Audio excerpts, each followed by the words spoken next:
Welcome to the Modern CPA Success Show, the podcast dedicated to helping accounting firms stay ahead of the curve. Our mission is to provide you with the latest and greatest insights on cutting-edge tools, innovative marketing strategies, virtual CFO services, and alternative billing methods. Join us as we change the way people think about accounting.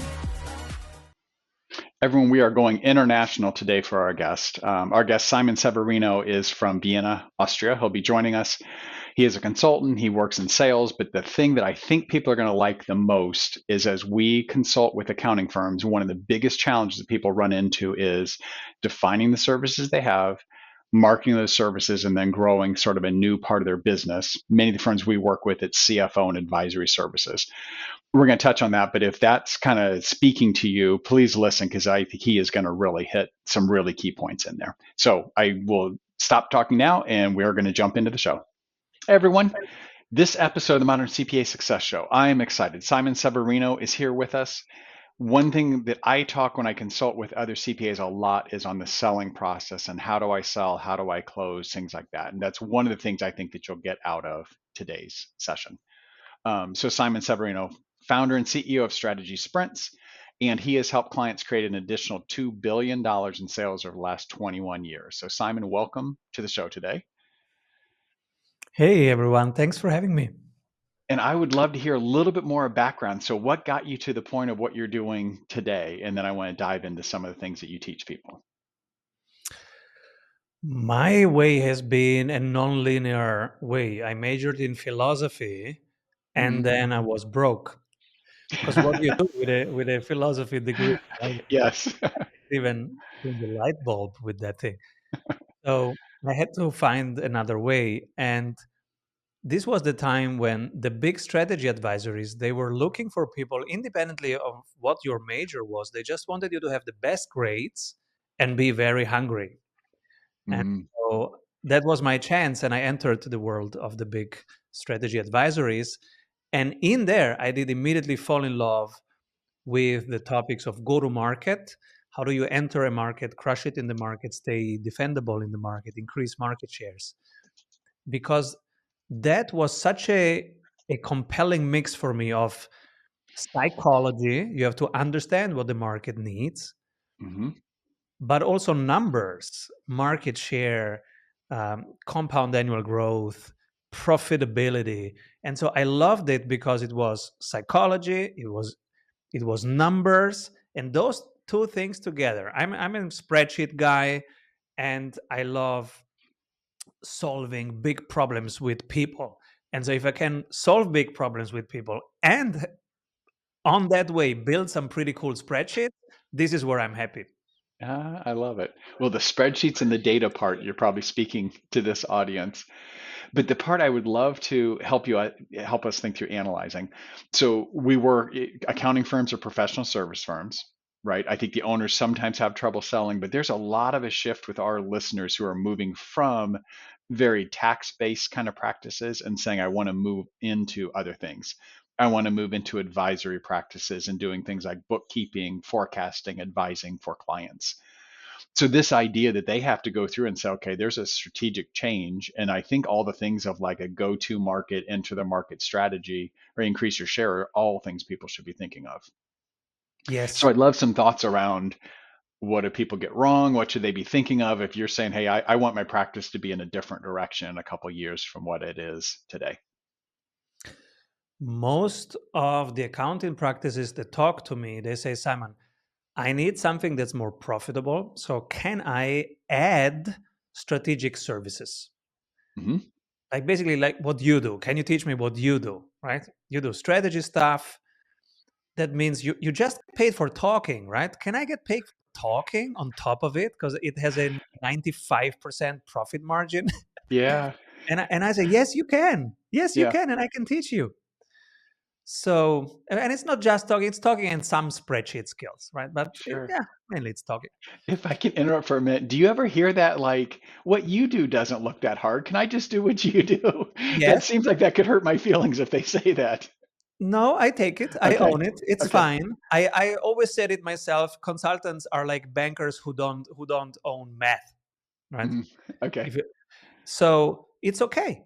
it's okay, because, and this will be the shift probably in this episode for the listeners, because so far you have equated creating value with putting in time. So I do Mm-hmm. an hour of bookkeeping, I bill you an hour. That will be the first thing to decouple, because all our tools at Strategy Sprints, for example, the blue one here, the strategic value, they really help you understand from the buyer side, what does the buyer really buy when they buy? Mm-hmm. And it's different from what you think. It's different from what you offer. And it's usually not tied to time. The client doesn't care how much time you put in, a- as long as they get what they need. So let me give you an example. I have an Mm-hmm. accounting firm that I have outsourced from the beginning. From the first year when I went into my own practice, Right. I said, okay, I'm going to delegate bookkeeping immediately, outsourced.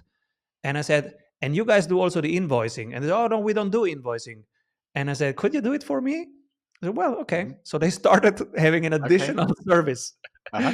And then I said, okay, now that you do the invoicing, can you do also the cash flow reports? And they go, Mm-hmm. well, we usually don't do that. They started doing it. And Uh-huh. so now they are having very high profits and a very loyal customer since a decade, because they help me not just do the initial thing, bookkeeping, Mm-hmm. but also, hey, what else do you need help with? And when you are in the spreadsheets of somebody, you know what they need. Right. And so initially they did it manually. Then they talked to me and said, Simon, but this is not profitable because we're spending so many hours. And I said, guys, automate it. Yeah. They did automate it. Now Okay. I get my cash flow report in an automated fashion. It's still solving the same problem. They Right. are still charging a high amount, and I am happy because it solves my problem. What is the problem of an entrepreneur? It is time, Mm-hmm. get admin stuff off my plate. And the second is decision making. Give me the food for my decisions. So I need to know the cost of my work, the cost of acquiring work. I need to know the cash flows, what's coming in, what's going out. I Right. need to know which services are more profitable than other services. So if you are already in their spreadsheets, add a tab that is a cash flow report. And if you can make that efficient on your side, they will be happy to pay a premium, and they don't care how many hours you put in there. So this is one Mm-hmm. example of additional high margin services that you can package and offer for some clients, where you have a low cost of acquisition because they are already clients. You can Right. just add services, and you do it manually for the first one or two clients that you offer this, but then you put it on standard, you automate it, and it becomes an additional package for all future clients. Yeah. That's a great example. And I was going to ask, and it sounds like they are. This firm is now offering what they started with you to other clients. Yes. I would assume you probably know this from working with accounting firms. The idea of more time turns into more revenue because everything has been time billed for so long. That is probably a really big barrier when you've worked with accountants to get that through their mind. Am I right? You've talked about decoupling that. That is probably a pretty hard conversation to get people to get through. What Yes. what examples have you given, or what's your approach? I'm happy to tell you how we do it, where we have tried to decouple that, but I'm curious how you've tried to convince some people who are have a hard time with that. I my way of persuading them to try it Hmm. is I show them that there are much higher margins if they try it this way. Because one Okay. of the problems is margins, right? Your own cash flows. Yeah. And if you look at margins of advisory services, Hmm. we're in the 90% net Hmm. margins, versus done for you services. So um, which which needs so much actual labor and Yeah. effort. So, and then we have a second thing that's coming, which is AI. Hmm. So how much of it will be price pressure? I think the price pressure will be enormous on everything that's a financial service. Let's call it Mhm. a Yeah. financial service Sure. broadly, Yeah. right? And everything that can be done by AI will be done by AI, so it will be very cheap to source in, and Mhm. things will be done in countries that you've never seen, but it kind of works and it's very cheap, and many parts of our services will move there. So, which are the services that will not be under price pressure? Mhm. And those are the sparring, like being there and helping. For example, it's not that easy to say, okay, I'm going to do also your cash flow report, Mhm. because you can do it the standard way for the tax office. Okay, there is the income statement and there's the cash flow Sure. report. But what an entrepreneur needs is actually something different. They need the profits first, then they need it in a way that fits their decisions that they have to make. They Right. have to think, should I hire or not? Which role should I hire? How much more can I spend in software licenses? And so they have to see, the first thing that they need to see is what's the profit. Then they need to see the revenues. Then they need to see cost of work, cost of delivering the work, Mhm. cost of acquiring new work, cost of innovation, because sometimes you spend something, it's not R&D, but it's you spend it without having a direct ROI. So everything that is upskilling people, for example, that must be cost of innovation, Mhm. because it's not directly contributing to the business yet.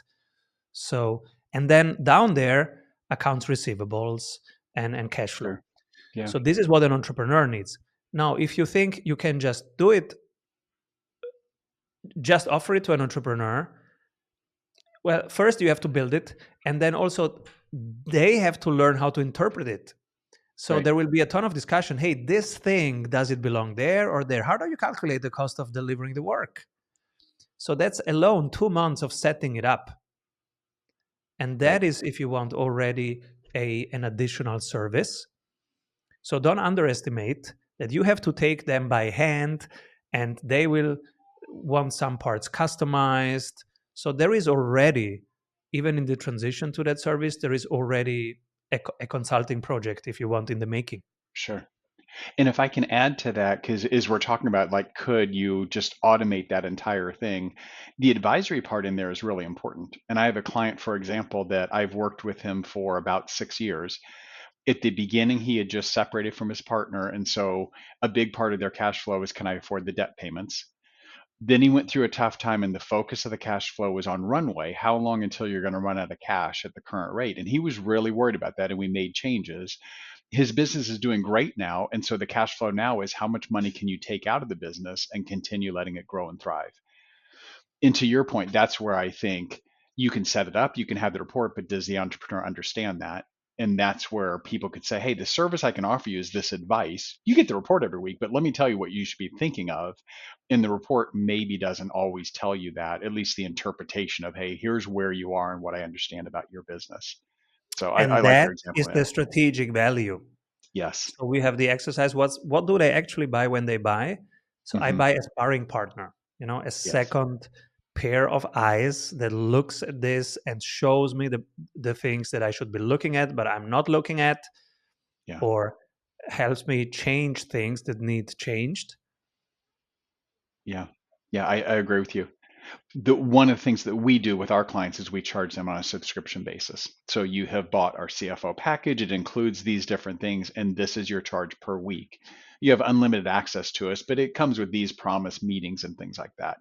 So that does start to disconnect the time. That we never get the question from our clients, how much time did you spend on this? Yeah. But they are, in that case, paying a lot for the advice. That, I've got my 30 years worth of experience. Yeah. Sometimes their questions are very simple for me to answer, and it would be disappointing to say, I only spent 10 minutes answering a question. Or you could answer it more like the doctor, like, no, it took me 20 years to learn this answer that took me 10 minutes to make sure I'm right for Yeah. that. And that's what they Which get is for that true. value. Yeah. Which is true. And so I sometimes I think of, oh, wait a moment, what is my hourly rate here? It's Yes. outrageous. But then Sure. on the other side, how much value did we either save in cost savings just with that Hmm. 10 minutes on the other side, Yeah. and that can be Right. multi-millions, or what kind of deals did we enable them to do? One of my clients recently, financial institution, they closed a deal with my help of 217 million US dollars. Wow. One pension fund investing into their asset Okay. services, right? Uh-huh. And so that's one deal. So as a sales coach, you can help with 2 sessions of an hour. You can help somebody move the deal forward. And so this is the uncoupling of time. Of course, it took me Hmm. 22 years to find Yes. out what to say in those 10 minutes. Sure. And so that's why we have to uncouple in professional services the time from the billing. It's Hmm. value gets built, not time gets built. And the second thing is, now with the advent of AI, and everybody who gets fired can open up a practice Yep. and says, I'm great and I can do CFO services because they were a middle manager doing finance in a telecom. And now they say, I can do CFO services, which is not true. But how do you know as a buyer who's legit and who's not?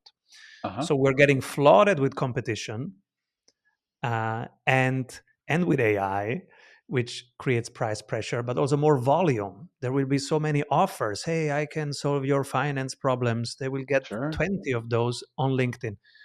So the next piece that I'm working on with my clients is how do we stand out, specifically on LinkedIn, because professional Hmm. services need to be on LinkedIn. This is where your Okay. people Yep. buy. Yep. I love X, I love YouTube, but the money maker for professional services is still LinkedIn. Hmm. So we help them really, really optimize LinkedIn. We want them to have 30,000 followers there, to be the person that you think about when you think about um, money decisions. So, what would they do? Let me check. Let me go to the blog. Let me see on LinkedIn what they posted. What Hmm. do they think about this? Hmm. Would they do it? Would they find a better way? Um, Let me check. So this is what I call mind share, being top Hmm. of mind, both if they have a question, so, how would they do it? Let me check. Right. But also in terms of referrals, hey, go to them. Can I make you an intro? I know really good people. Can I make you an intro? Hmm. But for both cases, you need mind share. You need to occupy a space in their mind, in their attention. Right. And this is now a marketing game. And since I understood that one, I became so passionate about marketing, and I'm continuously studying the best marketers. I'm Hmm. studying the Ogilvies and the best copywriters from the 70s and the 60s, Okay. because I can extract wisdom from all of those. Those are Sure. evergreen insights that they Hmm. have, because people didn't change, their needs didn't change. Technology changed, but the basic needs, that's what you're talking to when you're talking marketing. Hmm. And so I'm studying them all and now helping my clients apply that to today's LinkedIn world. How do you post? Messaging, positioning, the visuals. How do you visualize? I call it work in public. How can you show what you do? Case studies, testimonials, but also I said this, my client said this, then I said this, then my client said this. Those are posts that people want to read. And so we help them get more Hmm. engagement on each post, like 20, 30 comments on a post, and posting more frequently. Some of them struggle with it, and we put them together with 70 other clients in in a we call it an expansion team, a team. Uh-huh. They will support each other. Hey, you didn't post since 3 days. Come on, post something, and Oh, then they interesting. comment on each other. So marketing is more and more important, because if we have mind share, then a professional service with AI will win. Hmm. Um, but they have to think about you. So you have to either catch their attention on LinkedIn, or they think about you during the week because you did some good email series, you created some good content, or online events. There are many ways to get that mind share. but we have to go for mindshare. Elevate your firm with a virtual CFO playbook, how to land $60,000 per year clients and provide a killer client experience. This comprehensive online series of modules provides you with the essential tools to create and deliver scalable VCFO services. Developed from Summit's successful approach, which propelled them from $500,000 to over $10 million in revenue in 10 years. This playbook will equip you with the skills to take your firm to the next level. Additionally, upon completion, you can receive 24 hours of CPE credit for the course. Ready to grow your firm? Enroll now at vcfoplaybook.summitcpa.net. What do you think most, when you work with accounting professionals, what do you think most of them are getting wrong when you first start working with them around this idea? Okay, we're going to start marketing, we're going to LinkedIn, things like that. What's kind of the usual area where you're like, okay, I can see we've got a lot of work to do here? Well, the first problem is that they don't take it seriously. There is nobody doing this full time. Yep. It's, yeah, Laura is doing that. Hey, Laura, what are you doing? Oh, this week, nothing. Maybe next week, I'm going to post something. Yes. So it's kind of a part-time hobby Yes. instead of being a really important task. So I want one person to be responsible and to do this full-time. And that person reports every Friday about what happened in marketing this week. Okay. Because Yeah. we wanted to have a Monday meeting where we discuss what are the focus area, the most important things to do. And the Friday meeting, in our method, there is always the Friday meeting where we look at the most important metrics of that week. And so we look at the marketing metrics, we will look at the sales metrics and the operations metrics. So how happy are our clients? Because happy clients, you can ask for referrals. And so that's then, again, a flywheel that brings more clients. Okay. So that's And when why you we say look. I'm sorry to interrupt you. When you say full-time, do you mean full-time role? Because Yeah. then you tend to talk about larger firms. If someone's in I'm a managing partner, but I've got 7 people in my firm, I probably don't have a full-time marketer. Even if you're just 3 people, I think one of you should do distribution all the time. So if we are 3 and we are doing, financial services, Right. we will have a problem if all the 3 are doing client work all the time. Then we are toast. Sure. Okay. That it can't work. And I'm not even talking about growing. I'm talking about staying in the game. Yeah. Just keeping the pricing power and the market share. Okay. Will be But in very that hard. case, it's probably not one person full-time, but that is a big part of their job, is making sure that we've got an external presence. And saying, Yes, if who's we the are one 3 responsible? people, I would say, okay, 2 make the client happy, 1 brings new clients in. That's the job description. Even if we are 2 people, I would say 1 makes the client happy, 1 brings the next client in. Okay. Yeah, I like this. So 'Cause- let's switch over as we talk strategy sprints. Are you okay talking a little bit Yeah. about what a strategy sprint is? And then you also talk about for agile businesses, and maybe there's a definition around there, what you would call an agile business. Yes. So a strategy sprint is 90 days of doing what we were just doing. So Yep. strategy, right? Finding the key core activities that are important. So what are the main distribution activities? What are the main client satisfaction activities? And from there, how can we create flywheel? So from delivering good work for the clients, the first flywheel is use those moments when they are enthusiastic. It's not all the time, but you will have 1 or 2 moments per year where they are enthusiastic about something. Wow, thank you. You helped me solve that thing. Right. Yep. And now you can ask, oh, wow. Yes, Laura, thank you for saying that. Do you know two people who need this? Can you make an introduction? So that's from the operations, how you can create one flywheel. That's an important flywheel for professional services to generate more work from your current clients. And then the second thing is those distribution flywheels. So starting new conversations on LinkedIn, creating content that is so compelling that it pulls in more ideal clients, more conversations. And that person who is then responsible for distribution Their goal is to have a pipeline so full that it's like a waiting list. It's slightly more than you can deliver because you Mm-hmm. want to pick and choose your clients. Sometimes professional services think they have to take on every client.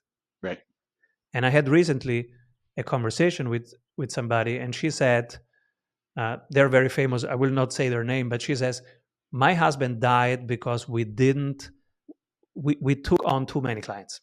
Oh. And that brought so much toxicity and stress into his life. And he's resilient and robust. Mm-hmm. But in the end, it killed him literally. Mm-hmm. So what I will do differently now is we will define the ideal client and we will stick to it. We will pick clients that are easier and more enjoyable to work with. Mm-hmm. And that might for a couple months create less revenue, but in the end it will bring more ease and more profitability long term. And so that's one exercise that I do. What makes the ideal client? Sure. And we define it 5 levels deep. Okay. And so as you talk these sprints, I love this idea. What comes to mind is the EOS methodology with the book Traction that talks about also the 90-day where they have rocks. It Yes. sounds similar that in this 90 days, I've got a defined thing. And you talked about at the beginning, maybe someone wants to get into a strategic advisory. Yes. So in 90 days, what are you going to do? And maybe there's something in there like, I'm going to define what that looks like and what the buyer really wants. And that will be very clear at the end of 90 Yes. days. And then you pick another 90 days and say, then what's next and what do I focus on? Yes. And Okay. EOS is a very similar concept. Mm-hmm. It's more for manufacturing and brick and mortar companies, and it's less around growth for agencies and for professional services. So we are more for professional services Mm-hmm. where it's not so much about who is doing what and the org chart. It's pretty obvious what the professional service has to do: making clients happy and bringing new clients in. There is only 2 tasks in a professional service. But what needs to be measured every 7 days is what's working better. So we did 17 activities. Which one are working better? So we will do more of that. And which one is actually not working better? Let's cut that. Mm-hmm. For example, some teams think that it's very important to run ads. And then as soon as they start a sprint and they start measuring every 7 days, because they usually get monthly reports. And so everything in a strategy sprint, everything is measured in 7 days. And then they realize, oh, those ads are actually not bringing the right people in the right moment in. They're actually a waste of money. Mm-hmm. And there is this other activity, like having referrals, like doing one webinar per month that's more of an executive briefing, small, intimate workshop kind of webinar, is actually bringing the higher quality people. And so you see these things when you start measuring every Friday. Okay. So this probably also relates to, as you talk about reclaim, and what you have is reclaim 14 hours per week using this method. I assume this relates directly to I'm identifying the things that don't work and I stop doing those things. Exactly. Is that the main thing you're talking about? Okay. So Exactly. measurement is obviously a really big part of setting this up, that I'm measuring the results that I get from the activities I Yes. start doing. So the orange thing behind me, that's called the focus card. The focus card has 3 years vision, the 1 year activities, and the 90 days activities. The 90 days activities get 3 metrics. One ops metric, how happy are we making our clients this week? One sales metric, that's dollars closed. Yep. And a marketing metric that can be number of subscribers, number of webinar registrants of that week added, can be different things in marketing. But those 3 metrics will now be measured every 7 days. By doing that, we will have now 12 measurement points in 3 months. This de-risks the project because you want to have low risk and high exploration in any campaign that you do, in any activity. So by doing that, you are exploring a ton of ground. Like this week, you are testing, posting on LinkedIn a client testimonial versus testing a conversation with a client.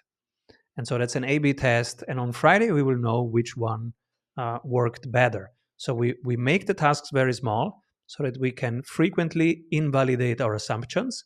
If we cannot invalidate them, then we have validate them. Now we are onto something. Einstein says this is how you find a theory. You go for invalidation. If you can't invalidate it many times, now it's valid. And if it's valid, Okay. the next step is it's a theory. So this is the scientific exploration method, and that's what we do in Sprint. We do business growth as if it was a scientific project. We do stuff, we measure if it works. If it works, we do more of that.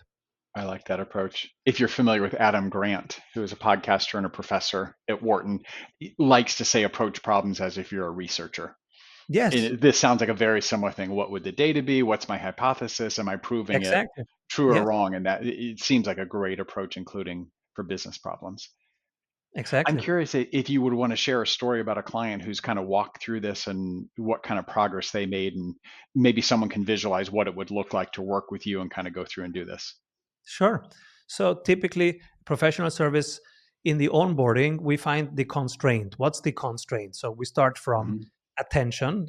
People are seeing you for the first time, to interest, engagement, ready to work, closed the deal, delivery, upselling, cross-selling, referral. That's the whole value chain of a professional service. And so we go through with them, takes half an hour. Where is the constraint? Which part is the limiting part? If we solve that by 20%, the overall throughput will be higher. So first Mhm. part takes half an hour, identifying the constraint. And then that constraint will be the focus of week one. We have 12 weeks. Week one, now we tackle that. It might be a positioning thing. So we have to go to LinkedIn, banner, LinkedIn, messaging, Mhm. LinkedIn, content. When we've solved that, we move to the next. Okay, they click and now they register for the webinar.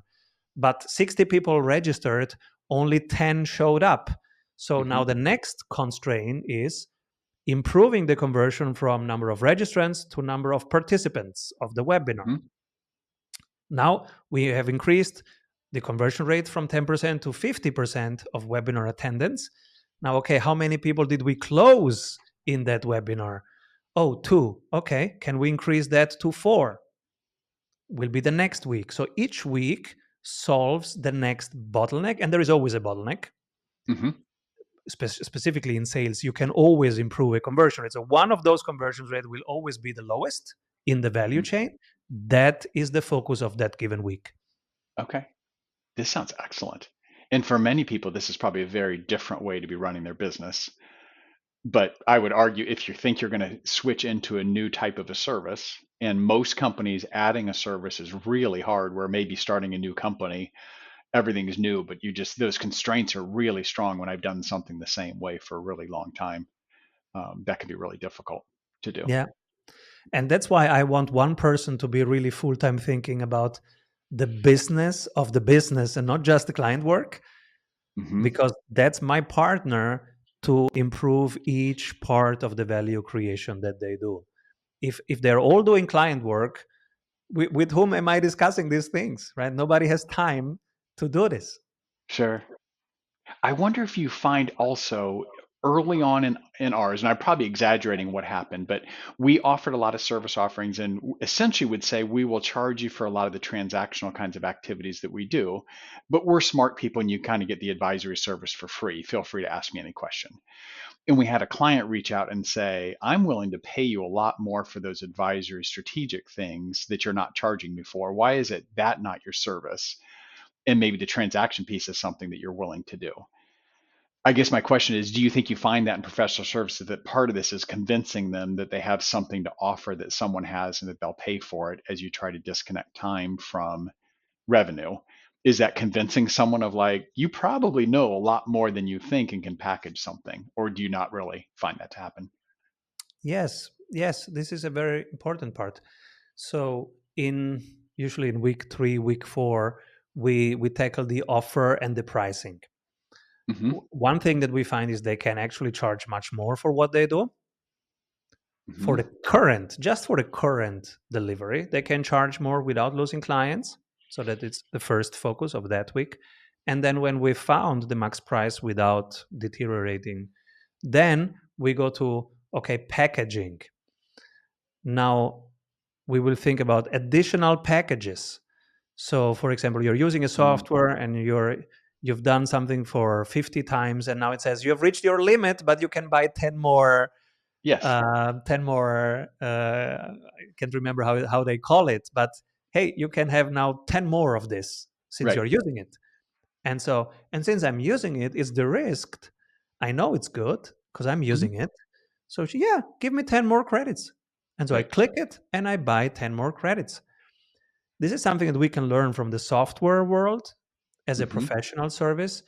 And this is where I get my inspiration from. So I'm learning a ton from the software world, and I'm learning a ton from the world of franchise. For example, the model for my business is McDonald's. Mm-hmm. This is not something where you usually, uh, if you run a professional service, you don't think as yourself as being McDonald's. I'm still looking for the connection, so help me. Where is the connection? Yes. And so when I was doing my own delivery work in my consultancy, I became the bottleneck. It was 300,000 per year, and I was the bottleneck. I Mm-hmm. couldn't deliver 400,000 of services Right. because it was me delivering. So I had reached a limit. And I remember I'm walking here in my city in Vienna, I'm walking around trying to solve this question. How can I stop being the bottleneck of my own growth? And I Right. didn't know. I didn't know. You don't learn that in professional services circles. So I stop in front of a McDonald's and I go, wait a moment. This person here, what are they paying for? Brand and processes. So this yellow M, that's what they are paying for the right to use that yellow M, Right. plus a handbook which says how much lettuce should be in a Big Mac on 200 pages. So they're paying for brand and processes. It struck me immediately. I said, okay, that's what I need to do. Mm-hmm. If I can extrapolate the brand and professionalize the brand so that it's recognizable, it's iconic, it's a thing in itself. And if I can write down the processes, what do I do in week 0, week 1, week 2, week 3, when I deliver the work, and I will write it down. Now it's a handbook. Now I can start training others. So I trained 5 others until the playbook was really good and the brand was professional enough that they were proud of it and they were putting it on their LinkedIn. And I said, okay, now I have brand and I have processes. Mm-hmm. And then it became a certification. Now they are paying to use the brand and to use the processes. So I have basically employees that are paying to be an employee. That's what a franchise is, or a certification. Mm-hmm. And that became my way of removing myself from being the bottleneck, because now the delivery is not dependent on me anymore.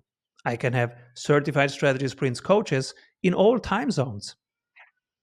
Wherever the clients are, I need a sprint coach in that time zone. You're speaking very much to the same kind of things that we talk about. And I'm sure you're not surprised you even see this in many accounting firms. It's, I'm great, but I can't have other people do this. And we actually teach a playbook course, but a lot of it is, what are the service packages that you'll offer?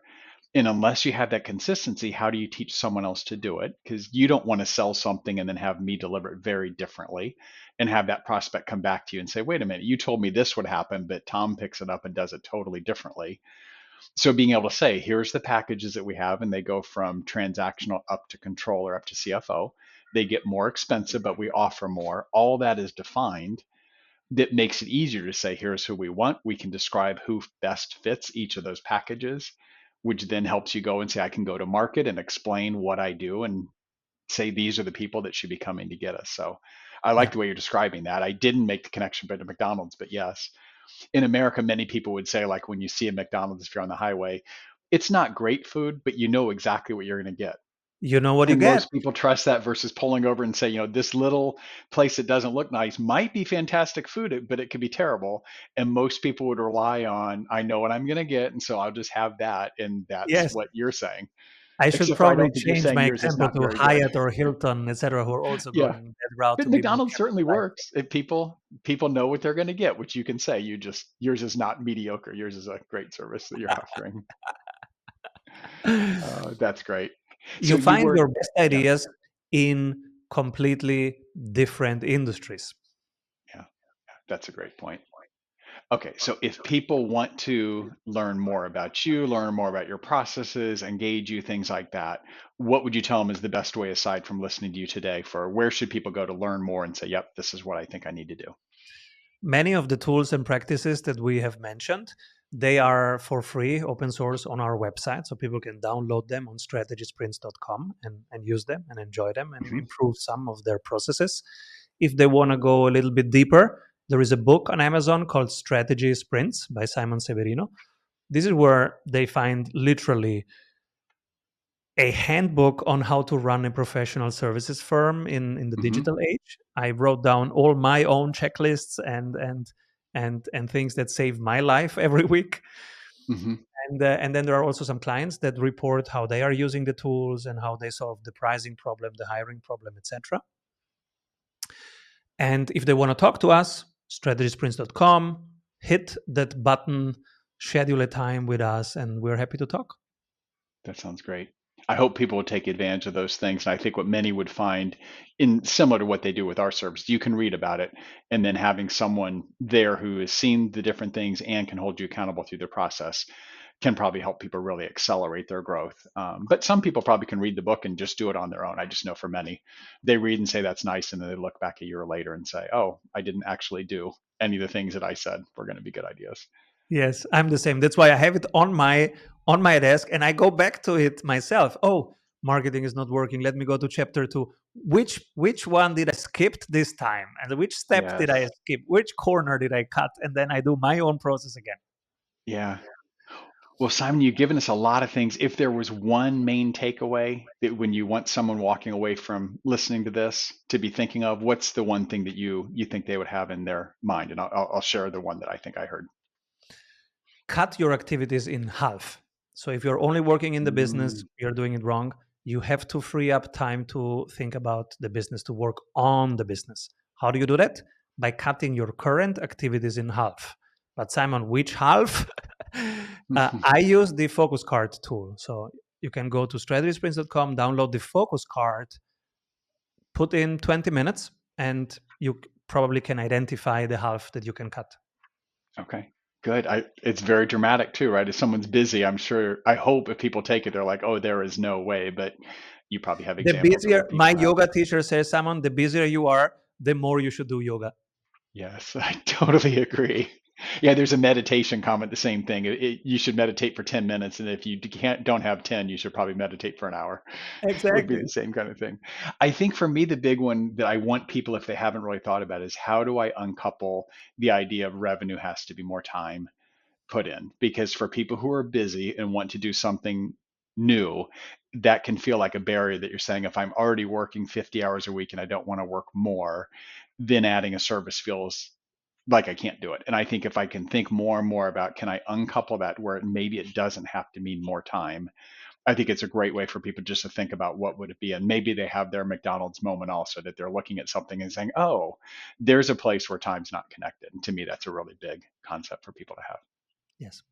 Yeah. Well, Simon, thank you very much. This was really enjoyable, and I learned a lot during today's meeting. And I hope that other people did as well. Thank you for showing up with consistency for your community and delivering value.